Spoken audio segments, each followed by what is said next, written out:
डार्कवेल की योजनाएं कभी सीधी नहीं होती थी।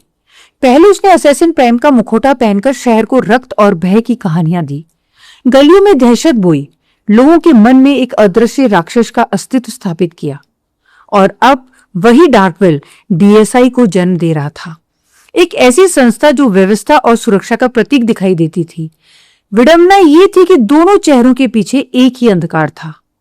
शायद डार्कवेल समझ चुका था कि उसका होस्ट यक्ष हत्यारे से अधिक एक प्रहरी बनकर जीवित रहना चाहता है, और यदि यक्ष संतुष्ट रहता तो डार्कवेल भी उसके शरीर में लंबे समय तक टिक सकता था। उसे आज भी वो रात याद थी, गृह मंत्री का घर। कैसे यक्ष ने उसे गृह मंत्री की हत्या करने से रोक लिया था। यदि मुठभेड़ कुछ क्षण और लंबी खिंच जाती, यदि गोलियां कुछ और देर हवा को चीरती रहती, तो डार्कवेल को यक्ष का शरीर छोड़ना पड़ता। वो पहली बार था जब उसने अपने अस्तित्व की सीमाओं को इतने करीब से महसूस किया था। यही कारण था कि अब वो सावधान था, बहुत सावधान। केवल डार्कवेल को ही पता था कि डीएसआई कोई सुरक्षा एजेंसी नहीं, बल्कि यक्ष को संतुष्ट रखने के लिए बनाया गया एक सुनहरा पिंजरा है। अगर आपको आपत्ति ना हो, क्या मैं पूछ सकता हूं कि इनके बीच क्या संबंध है? सूरजगिरा ने यह सवाल ऐसे पूछा जैसे कोई आदमी पतली बर्फ पर कदम रख रहा हो। वे एक होटल की स्वीट में बैठे थे, जहां पॉलिश की हुई लकड़ी की महक और महंगी खामोशी फैली हुई थी। नीचे शहर की रोशनियां कांच के नीचे किसी तंत्रिका तंत्र की तरह झिलमिला रही थी। उनके बीच रखी चाय बिना छुई ठंडी हो चुकी थी। पंडित नागेंद्र ने तुरंत जवाब नहीं दिया। उन्होंने खामोशी को थोड़ा और लंबा होने दिया। खिड़की पे पड़ती परछाई में उनके भगवा वस्त्र लगभग काले दिखाई दे रहे थे। सूरज, उन्होंने आखिरकार धीमी नपी तुली आवाज में कहा, जो मैं तुम्हें बताने जा रहा हूं वो तुम्हारी निश्चितताओं की पूरी संरचना को हिलाकर रख देगा। सूरज ने फिर वही बेचैनी महसूस की, वही असहजता जो यक्ष की वापसी के बाद से उसके भीतर घर कर गई थी। कुछ गड़बड़ था। वो जो भी था सूक्ष्म जरूर था, परंतु स्पष्ट था। यक्ष अब पहले वाला यक्ष नहीं रह गया था। उसने बीच में टोका नहीं। यक्ष, नागेंद्र ने आगे कहा, अपने शरीर में अकेला नहीं है। सूरज का जबड़ा तन गया। आप कहना क्या चाहते हैं? मैं कोई संकेत नहीं दे रहा, नागेंद्र ने शांत स्वर में कहा। मैं तथ्य बता रहा हूं। उस पर किसी आत्मा का वास है। ये शब्द कमरे में गूंजा नहीं, वो उसके भीतर तक उतर गया था। क्या? अविश्वास उसकी आवाज में अनचाहे ही तेज हो गया। मुझे इसी प्रतिक्रिया की उम्मीद थी। नागेंद्र ने शांत भाव से अपने हाथ जोड़ लिए। लेकिन सत्य सुविधा के अनुसार नहीं बदलता। मैंने इस विषय का अध्ययन किया है। पुराने ग्रंथों, उस्मानी अभिलेखों, सूफी पांडुलिपियों और पारिवारिक दस्तावेजों का मिलान किया है, और जो मैंने पाया वो थोड़ा रुकी। उसकी शुरुआत इस सदी में नहीं हुई थी। कमरे में मानो अंधेरा और गहरा हो गया था। 1750 के दशक में नागेंद्र ने कहना शुरू किया, पूर्वी भूमध्य सागर में स्थित लेवांत का विशाल क्षेत्र उस्मानी साम्राज्य की लोहे जैसी पकड़ के अधीन था। उसके अनेकों प्रांतों में से एक था सिडोन, बंदरगांव, रेशम, कपास और रक्त रंजित राजनीति की भूमि।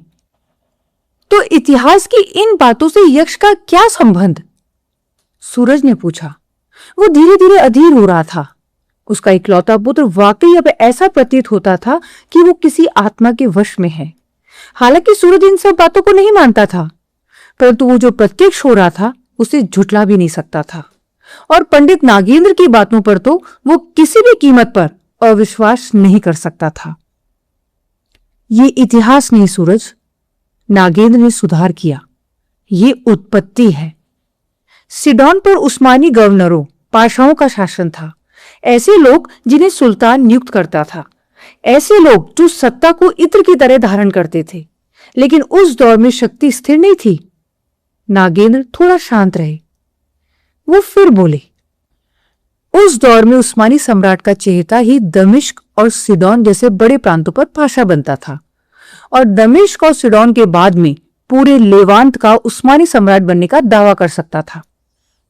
सूरजगेरा थोड़ा असहज हो रहा था कि 17वीं शताब्दी के उस्मानी साम्राज्य में लेवांत के अलग अलग प्रांतों की राजनीति का उसके पुत्र से क्या लेना देना, परंतु वो चुप रहा। नागेंद्र ने उसका चेहरा पढ़ लिया था, परंतु चुपचाप अपनी बात पूरी करते चले गए। वो थोड़ा आगे झुके। पाशा के अधीन जिला शासक होते थे संजाग बैग। ये संजाग बैग अपने जिले के प्रमुख और प्रधान होते थे, और ऐसे अनेक संजाग बैग सिडोन के पाशा के अधीन भी थे, और उनमें से एक संजाग बैग था इस्कंदर हलील। नागेंद्र ने उस नाम को हवा में ठहरने दिया। सूरजगेरा को समझ आ रहा था कि इस इस्कंदर हलील का उसके पुत्र यक्ष से कोई संबंध है। उसे एक अनोखी अनिश्चितता घेरे जा रही थी। उसे नहीं पता था, परंतु वो असहज हो रहा था।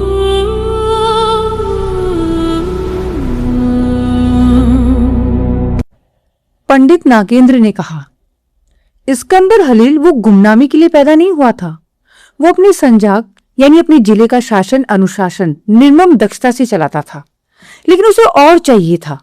उसे बड़ा पद चाहिए था, घोड़ों की पूंछों वाला राजचिन्ह चाहिए था, शाही मोहर चाहिए थी। वो सिडोन का पाशा बनना चाहता था। और उस समय का पाशा?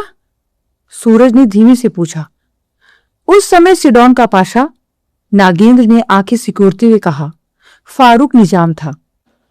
एक ऐसा व्यक्ति जिसे जनता प्यार करती थी और उसे इस्तांबुल का संरक्षण प्राप्त था। करिश्माई, रणनीतिक, लगभग अछूता। बाहर कहीं दूर सायरन की आवाज सुनाई दी। इस्कंदर हलील, नागेंद्र ने आगे कहा। एक बात समझता था जो अधिकांश लोग नहीं समझते थे। यदि तुम किसी व्यक्ति को राजनीतिक रूप से पराजित नहीं कर सकते तो तुम उसके चरित्र को नष्ट कर दो, उसे लोगों की नजरों में गिरा दो।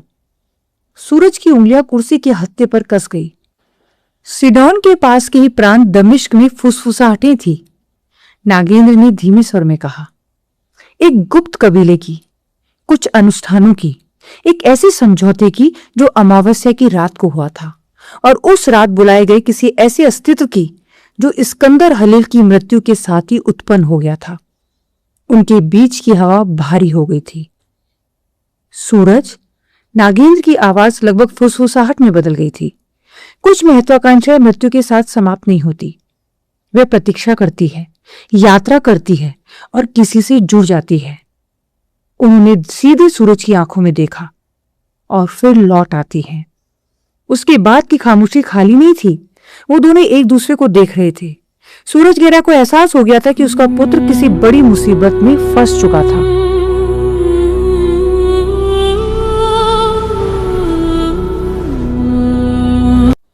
मानव शेखर ने फोन काट दिया।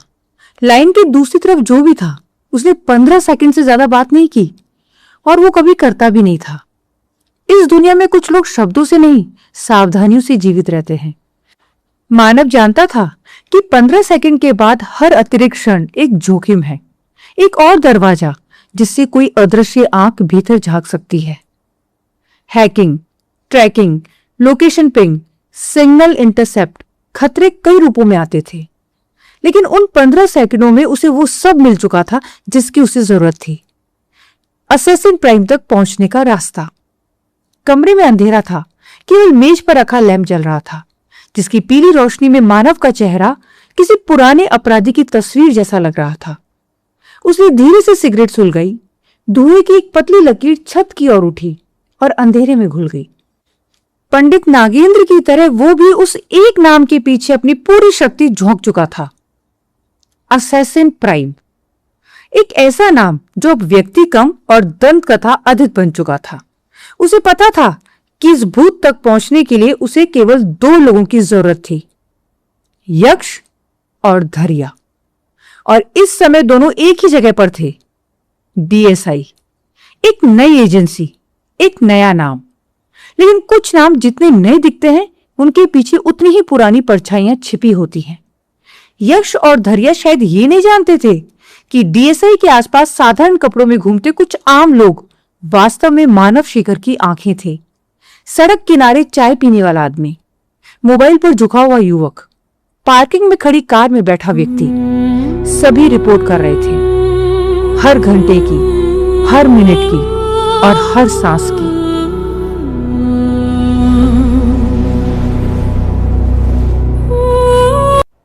उसी समय डीएसआई के साधारण से ऑफिस में एक अजीब सी खामोशी पसरी हुई थी। कमरा छोटा था, दीवारें सादी थी, लेकिन भीतर बैठे लोग साधारण नहीं थे। यक्ष, धरिया और उनका पहला कर्मचारी कबीर राणा तीनों चुप बैठे थे। फिर यक्ष ने मौन को चीर दिया। हमें कोलार जाना होगा, उसने सपाट स्वर में कहा। कल की फ्लाइट बुक कर देता हूं। उसकी आवाज में ऐसा ठंडापन था जैसे वो किसी यात्रा की नहीं, किसी युद्ध की घोषणा कर रहा हो। कबीर ने अपनी कुर्सी पर थोड़ा आगे झुकते हुए पूछा, क्या हमें कुछ और हथियार नहीं लेने चाहिए? उसने कमर पर टंगी अपनी ग्लॉक की ओर इशारा किया। वहां शायद सिर्फ इससे काम नहीं चलेगा। यक्ष ने कुछ क्षण उसे देखा, गहरी पड़ती हुई नजर से, जैसे वो शब्द नहीं आदमी को पढ़ रहा हो। तुम्हें सभी हथियार चलाने आते हैं? कमरे में एक पल का विराम आया। कबीर ने बिना हिचकिचाहट जवाब दिया, हां। यक्ष चुप हो गया। उसके भीतर कहीं डार्कवेल भी जाग रहा था, वो शैतान जिससे कोई भी मुखौटा आसानी से छुप नहीं सकता था। कबीर राणा, वो वास्तव में कौन था? क्यों वो डीएसआई में आ गया था? यक्ष अभी तय नहीं कर पाया था। उसने नजर घुमाकर धरिया को देखा। इसे हमारा आर्मरी दिखा दो। फिर शांत स्वर में जोड़ा, जो चाहिए चुन लेने दो। आर्मरी? ये शब्द सुनकर कबीर की बोई हल्की सी उठी। वो दरिया के पीछे पीछे दूसरे कमरे तक गया। दरवाजा खुला और उसकी सांस एक पल के लिए अटक गई। कमरे की दीवारों पर धातु चमक रही थी। AK-47, AK-56, combat shotgun, smoke grenade, hand grenade, tactical gear, गोला बारूद के बक्से और ऐसी कई चीजें जिनके बारे में आम लोग केवल युद्ध की रिपोर्ट्स में पढ़ते हैं। कमरे में बारूद और मशीन ऑयल की मिली जुली गंध थी। कबीर की आंखें धीरे धीरे फैलती चली गई। डीएसआई आखिर थी क्या? इनके पास अत्याधुनिक सिमुलेशन सिस्टम थे। यक्ष किसी भी कंप्यूटर सिस्टम में घुस सकता था। और अब ये पूरा शस्त्रागार, ये किसी निजी एजेंसी से ज्यादा किसी छिपी हुई सैन्य इकाई जैसा लग रहा था। उसके भीतर एक और विचार धीरे धीरे उठने लगा, खतरनाक, असुविधाजनक, लेकिन जिसे अनदेखा करना असंभव था।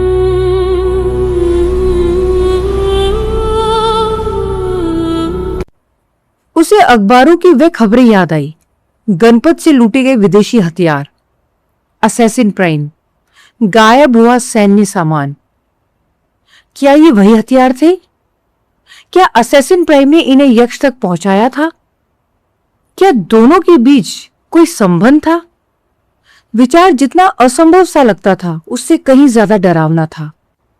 एक ठंडी लहर उसकी रीढ़ में दौड़ गई थी। देख लिया? दरिया की तेज आवाज ने उसके विचार तोड़ दिए। ये सब मैं कोलार पहुंचा दूंगा। उसने हथियारों की ओर इशारा किया। जो चाहिए इस्तेमाल कर लेना। कबीर ने धीरे से सिर हिला दिया।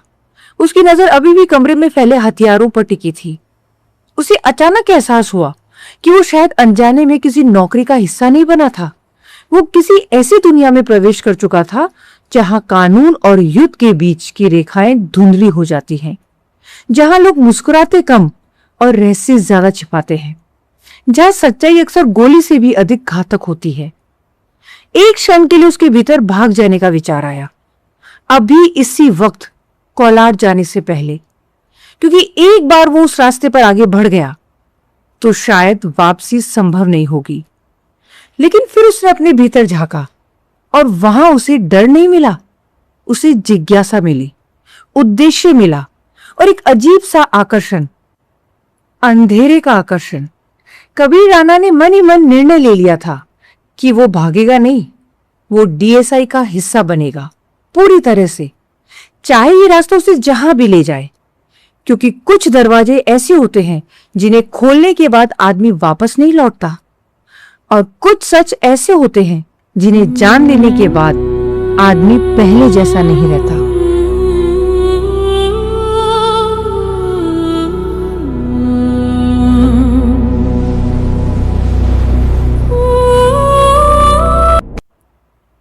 Flashback Sidon 1750।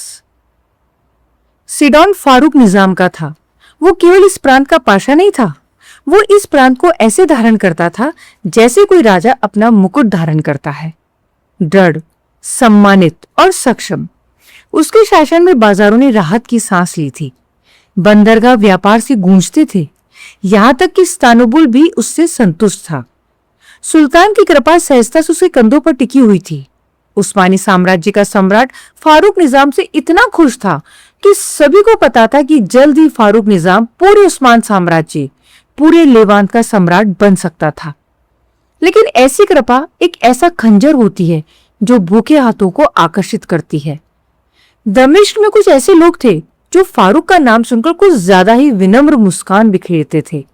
ऐसे लोग जिनकी वफादारी सिर्फ एक मुखौटा थी। ऐसे लोग जो मानते थे कि यदि दमिश्क के पाशा को उस्मानी सम्राट बनाना है तो सिडोन के पाशा फारूक निजाम को रास्ते से हटाना होगा। और इसीलिए उन लोगों ने सिडोन के पाशा को बदलने की साजिश रच ली थी। आज रात वे लोग इस्कंदर हलील के साथ बैठे थे, एक संजाग बैग जिसकी आंखों के पीछे महत्वाकांक्षा धधक रही थी। एक ऐसा व्यक्ति जिसे और चाहिए था, उसे सिडोन का पाशा बनना था। अमावस्या की रात थी, ऐसी रात जब स्वयं आकाश भी किसी साजिश में शामिल प्रतीत होता है। हलील नशे में था, सिर्फ शराब की नहीं बल्कि अपनी कुंठा और महत्वाकांक्षा के नशे में। दमिश्क के षड्यंत्रकारियों में से एक अरसलान उसके लिए एक उपहार लाया था। एक सुंदर युवती, मुश्किल से 20 वर्ष की। उसकी त्वचा बिना छुए कागज की तरह फीकी थी। उसकी निगाहें झुकी हुई थी, मानो उसने सीख लिया हो कि जीवित रहने के लिए मौन रहना आवश्यक है। उसका बदन एक बहुत ही महीन कपड़े से ढका हुआ था और जितना ढक रहा था उससे अधिक प्रदर्शित कर रहा था। वो पारदर्शी खामोशी में लिप्त अति सुंदर जिस्म शायद नजर को रोकने के लिए नहीं, उसे भटकाने के लिए था।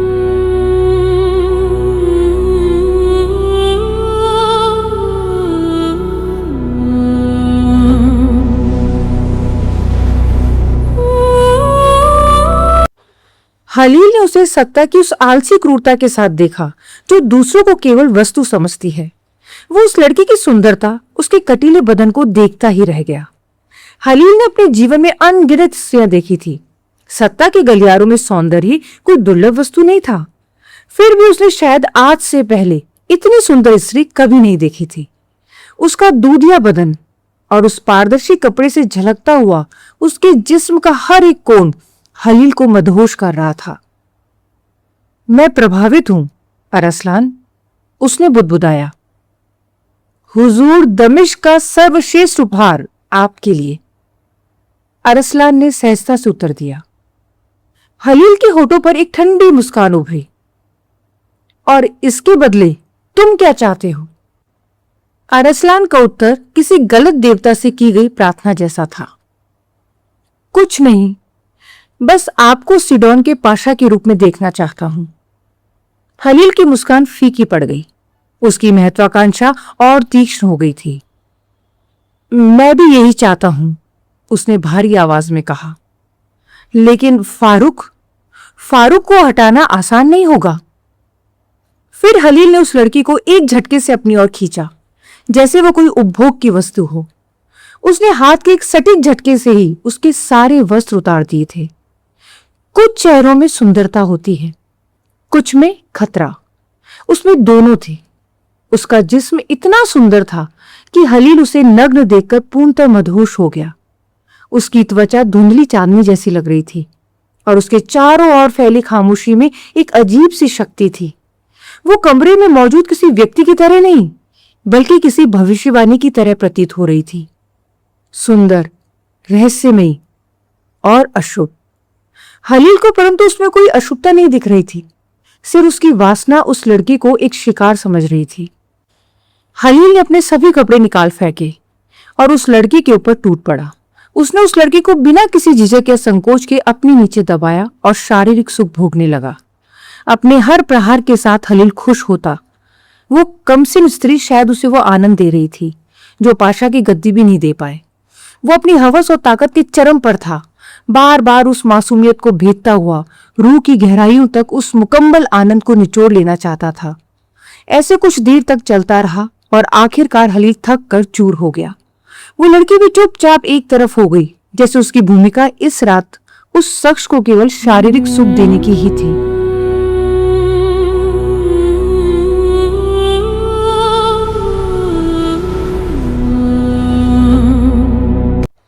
अरसलान बिना पलक झपकाए उन्हें देखता रहा। हलील ने कड़वी हंसी के साथ सांस छोड़ी। काश मैं फारूक को भी अपनी इच्छा के अनुसार ऐसे ही नियंत्रित कर पाता। अरसलान हल्का सा हंसा। मेरे मालिक, उसने कहा, मैं इस लड़की को केवल आपके मनोरंजन के लिए नहीं लाया हूं। हलील ठिठक गया। क्या मतलब? अरसलान आगे झुका और अपनी आवाज धीमी कर ली। ये लड़की बानो उल जुल्महा से है। ये नाम हवा में किसी अभिशाप की तरह गूंज उठा। हलील का चेहरा सख्त हो गया था। नशा पल भर में उतर गया और उसकी जगह कुछ ऐसा आ गया जो भय से भी पुराना था। अरसलान की मुस्कान और पतली हो गई।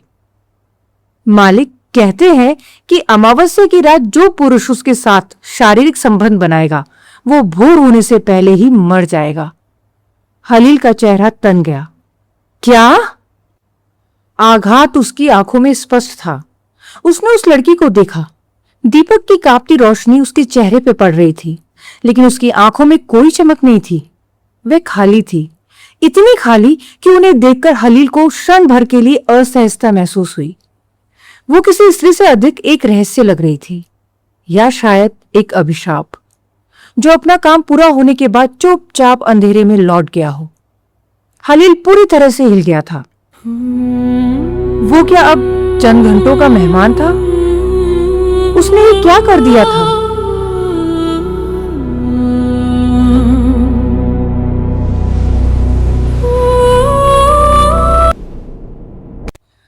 अरसलान ने शांत भाव से हाथ उठाया। मालिक, घबराइए मत, अभी तक उसका मंत्र जागृत नहीं हुआ है। हलील का मन हल्का हुआ। राहत की एक छोटी सी सांस निकली। फिर अरसलान की आवाज और गहरी हो गई। वो थोड़ा और झुका। उसकी आवाज अब इतनी धीमी थी कि मानो कोई राज नहीं, कोई अभिशाप सुना रहा हो। हुजूर, आपको केवल एक अनुष्ठान पूरा करना होगा। उसके बाद ये लड़की आपकी इच्छा की छाया बन जाएगी। हलील की भौहें सिकुड़ गई। मैं कुछ समझा नहीं। अरसलान मुस्कुराया। वो मुस्कान किसी दोस्त की नहीं, किसी षड्यंत्रकारी की थी। अनुष्ठान के बाद इसकी आत्मा का धागा आपकी मुट्ठी में होगा। इसकी वफादारी, इसकी इच्छा, इसका अस्तित्व सब आपकी आज्ञा से बंध जाएंगे। हलील ने एक नजर उस युवती पर डाली। वो शांत खड़ी थी, इतनी शांत कि वो जीवित कम और किसी प्रतीक्षा करती हुई प्रतिमा अधिक लग रही थी। हलील के होठों पर हल्की मुस्कान आई। मुझे तो ये पहली ही आज्ञाकारी दिखाई देती है। नहीं हुजूर, अरसलान ने धीरे से कहा, अभी ये केवल एक लड़की है। अनुष्ठान के बाद ये एक माध्यम बन जाएगी। कमरे की हवा जैसे थोड़ी और भारी हो गई थी। माध्यम? हाँ। अरसलान की आंखों में अजीब सी चमक उभरी। उस अनुष्ठान, उस अमल ए तस्खीर के बाद जब ये लड़की आपकी गुलाम हो जाएगी, और तब जो भी इस लड़की के साथ सोएगा वो इस लड़की का गुलाम होगा और ये लड़की आपकी। कुछ क्षणों तक केवल दीपक की लौ कांपती रही। फिर हलील ने धीमे स्वर में पूछा, तो तुम ये कहना चाहते हो यदि मैं इसे फारूक निजाम के पास भेजूं तो फारूक निजाम तक आपकी पहुंच बन जाएगी। अरसलान ने उसकी बात पूरी की। हलील की आंखों में महत्वाकांक्षा की चमक कौंधी। यदि फारूक निजाम इस लड़की के साथ शारीरिक संबंध बना ले तो वो मेरा गुलाम हो जाएगा। बिल्कुल हुजूर, आप इस लड़की को जो बोलेंगे ये लड़की उस शारीरिक संबंध के दौरान फारूक निजाम के कान में बुदबुदा देगी और वो वैसा ही करेगा जैसा उसे कहा गया है। कमरे में एक लंबी खामोशी छा गई। वो खामोशी किसी सौदे को पूरा होने जैसी थी, या शायद किसी विनाश की शुरुआत जैसी। बाहर अमावस्या का अंधेरा और गहरा हो चुका था।